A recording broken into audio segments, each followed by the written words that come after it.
Hello everyone, today I'd like to talk about some supers I'd like to see in Splatoon 3. Now some confirmed supers are going to be Tenta Missiles, Crab Tank, Trazuka, Killer Whale 5.1, and Zipcaster. Now these are all great supers and I can't wait to see how each of these work, but some I really want them to bring back is the Ink Strike, Ink Storm, Splat Down, Ink Baller, and not the Tenta Missile.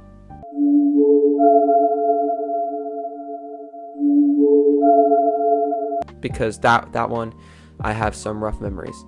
But that's not the point of the video today. Today's video I like to talk about some ideas I have for unique specials Nintendo, you could use these in Splatoon 3. The first one is a portal super. This portal super will work kind of like the Ink Strike, where you can place two locations on the map. For the super, that is the areas where the two portals will spawn.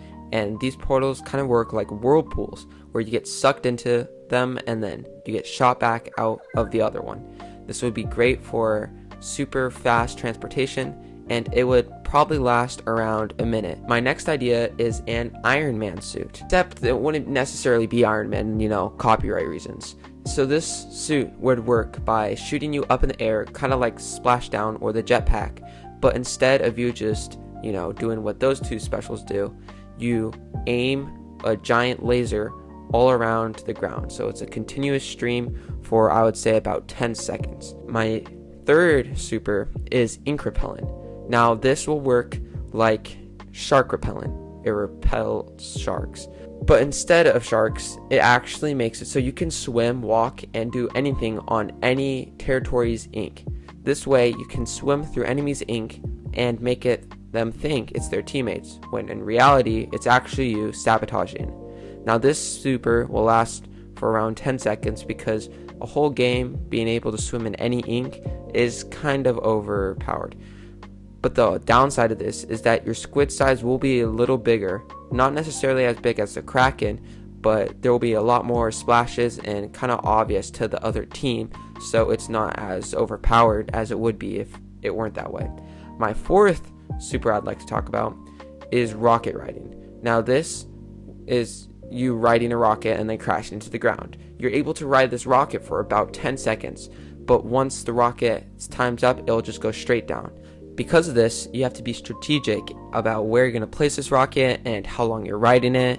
Now the rocket height would be around where you are for a jetpack. And once you land this rocket, it's basically like an Ink Strike, where it does a big radius of damage.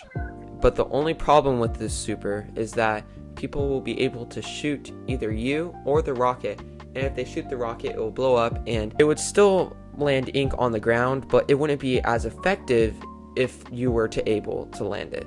My fifth idea, I believe, is a Whirlpool. This super is kind of like the Splashdown, where there's a radius around that does damage, so your opponents know, oh, I need to get out of here, instead of them being like, la da da da da, boom, you're dead. This Whirlpool will be a big area around you, probably a little bigger than the Splashdown, and it will suck enemies from around the Whirlpool towards the center. They will also be taking damage, and if they were to make it all the way to the center, being dragged in and not being able to escape, they would die.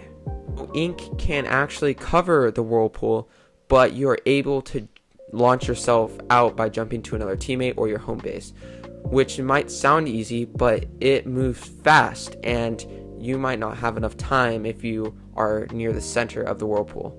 This Whirlpool will last for about 3 to 5 seconds and will do minimal damage to the area around. It's more to get a lot of people back to their home base so you're able to either cover territory or yada yada.